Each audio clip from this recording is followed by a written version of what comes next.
You must be desperate to come to me, brother. Helping you save us all. When do we start?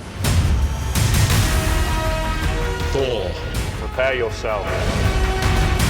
Your family, your world will be extinguished. Everything is being torn apart. This ends now. Thor, the Dark World. Look at you! Still all muscly and everything. Thank you. Only in theaters November.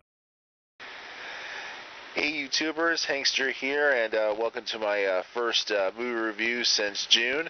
Of course, the latest release I'm going to be talking about is Thor, the Dark World, starring Chris Hemsworth, Natalie Portman, Tom Hiddleston,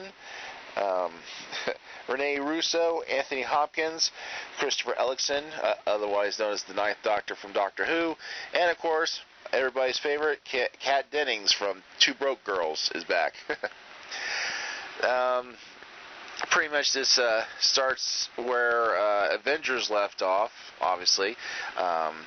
Loki has been imprisoned deep within the dungeons of Asgard, and meanwhile his brother Thor, of course, is though he's trying to clean up uprisings that have happened across the 9 worlds.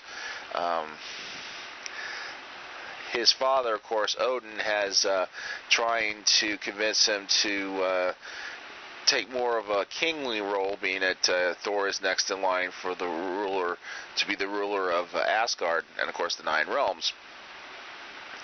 Of course, Thor is, of course, still brooding over not being able to get in touch with Jane from the first movie, Natalie Portman's character, who, of course, she herself is having her own things to deal with, including, of course, strange dimensional rifts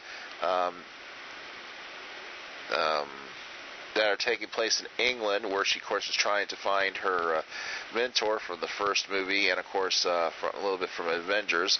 Of course, he gets picked up by the police because of running around naked in Stonehenge. Kat Denning, of course, returns as her temp, or her assistant. And of course, she herself has an assistant, a local British guy who, kind of goofy character, and all that. Of course, during one of these anomalies, Jane, of course, is whipped into another dimension where she discovers a strange substance known as the ether, which was present during the formation of the universe during a dark period, which was ruled by a race of beings known as the Dark Elves, who, of course, wants so much to return the universe back to that dark state, including their leader, played by Christopher Eccleston. Yeah, it blew my mind when I found out. Why is it? Here's a question: why is it these newer doctors, when they leave playing, basically, a heroic role of the Doctor, they always take on these villain roles? Christopher Eccleston, of course, not just played this character in the new Thor movie. Of course, he also played Destro in the first G.I. Joe movie. And, of course, David Tennant, who, of course, replaced him and became the 10th Doctor, just the same year that he took on the role, he was in Harry Potter and the Goblet of Fire, and as a villain in that movie. So that's pretty interesting to note there. So we got a little bit of a Doctor Who tie-in in this movie, even though it's no total Doctor Who reference. It's just an actor who played the Doctor, but it's still kind of interesting to note. Ironically enough, it's in November, which we're now celebrating the 50th anniversary of Doctor Who. But I'm digressing here. Jane, of course, finds her way back to Earth just in time to meet up with Thor.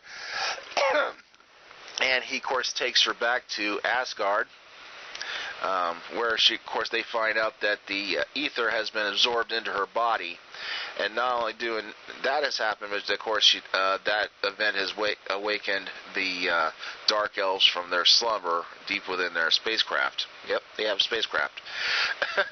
Of course, meanwhile, Loki, who of course is brooding in the dungeons of the castle,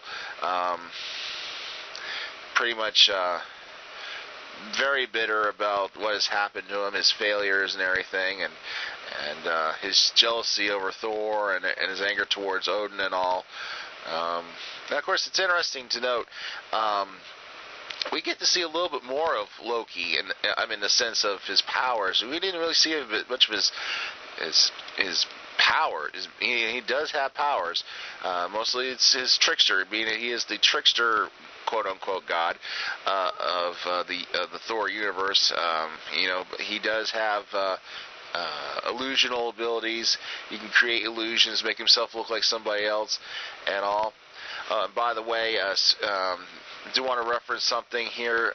There is an appearance by another Avenger. I'm not going to tell you who. You just got to go see the movie. Another Avenger briefly is seen in the movie, but it's not 100% what you think. It's not. It's just going to be something interesting. You got to just pay attention in this movie.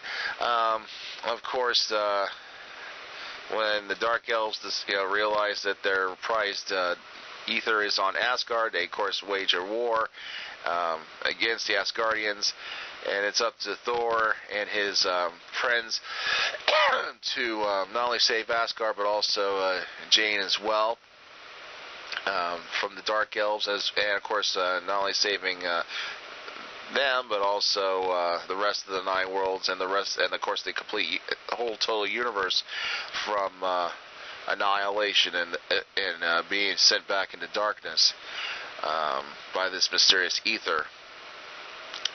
Now, of course, as I said,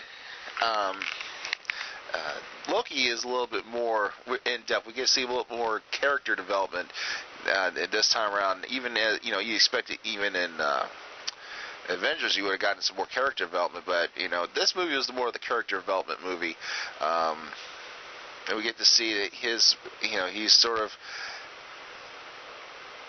maybe he's still mad with power, but he of course he still has a lot of anger issues, obviously. And obviously another secondary character to the series, of course, is Jane's intern, played by Kat Dennings. She, of course, is back. We do get to see a little bit more of her. Maybe not totally character development, but she does liven up the movie a bit with her. Yeah, I know she's kind of still playing off as like Max on Two Broke Girls, but and I mean, if you watch Two Broke Girls and you see this movie, there is a little bit of a reference to Two Broke Girls in this movie in one particular scene. You just got to pay attention to that particular scene. When you see it, you say, "Oh yeah, the Two Broke Girls joke," and all. And we get to know more of Odin, and we get to know more of Thor's mother, a little bit more, just a little bit more, as well. Of course, there's sort of a difference of opinion about how things are between Thor and Odin. You think, the only rift or, difference of opinions between Odin and Loki. No,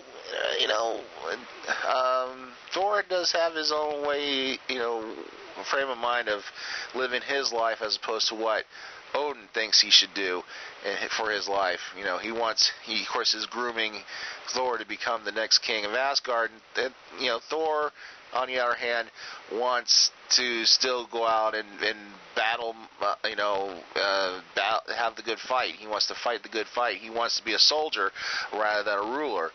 Even though he is a leader of his own army, those fighters in his group, that they of course all come back to the as well, but we're not really seeing as much as of them.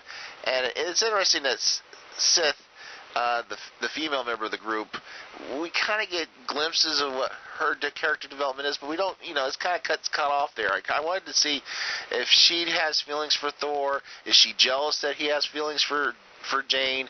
You just kind of get feelings about it, but they don't really go in depth about that. So it's mostly the character development is a little bit with Thor, mostly with Loki.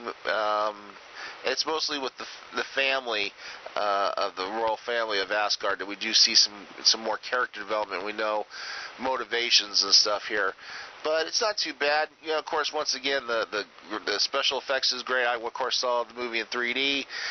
Definitely a movie to go see in 3D. It's not just action. There's a lot of humor in it. Not just by Kat Dennings, who, of course, carried the movie humor-wise. There's kind of a lot of goofy stuff in there, thrown in there. Even through a lot of serious situations, there's some silly stuff in there that you got to get a chuckle out of. Even though you're kind of still rooting for Thor to win as well. And just got to see how Thor defeats. The Dark Elves and their leader and all that, and saves the universe from annihilation and all. And of course, at the very end, like every other Marvel movie, there is sort of a connector to a future project, and of course this one doesn't hold out from a little bit of a taste of what's coming up in the future. So we get you just got to keep a watch, to stay in the theater and watch the end. There's always some, maybe one. There was two things that kind of led on to something going on in the future of the Marvel movie franchise there as well. Of course, also when I waited to see when I was sitting there waiting for the movie to start, of course they showed previews of Captain America, the Winter Soldier. That looks pretty good. Obviously, I can't wait to see that. That's going to be coming out in April, and then following in May, the new X-Men movie, Futures Past, will be hitting theaters in May. Saw the trailer to that. That looks pretty good. Sort of an interesting mix, crossover movie between the original 3 X-Men movies and, of course, First Class that came out a couple years ago. That was also a good movie. Of course, if you remember, I did do a review on that. So you get to see sort of that, but of course, obviously, it's going to be a combination of all the actors and actresses from both movies, series together, and cross that major time crossover, if anything. But for right now, just go out and check out Thor. It's a really great movie. Of course, I'm happy that it did become the #1 movie of the weekend, for obvious reasons. And just go and, if you haven't seen it yet, go see it. And continue to make it the #1 movie for a few more weeks and all. And hopefully I'll get a chance to catch some more movies for the holiday season, to do some more reviews. I'm sorry I haven't really been doing current movie reviews. I don't know. It's just a lot of things have been going on this past summer. I could have done a lot. I could have done for Iron Man and Wolverine and all these other movies that came out this year, but I just missed out. But hopefully I'll do better in the future. Maybe my next one will be either Bad Grandpa or Las Vegas. I'll see what's coming up in the near future. And I hope you liked this review, and stay tuned here for more reviews and whatnot here on the Multiverse. See ya.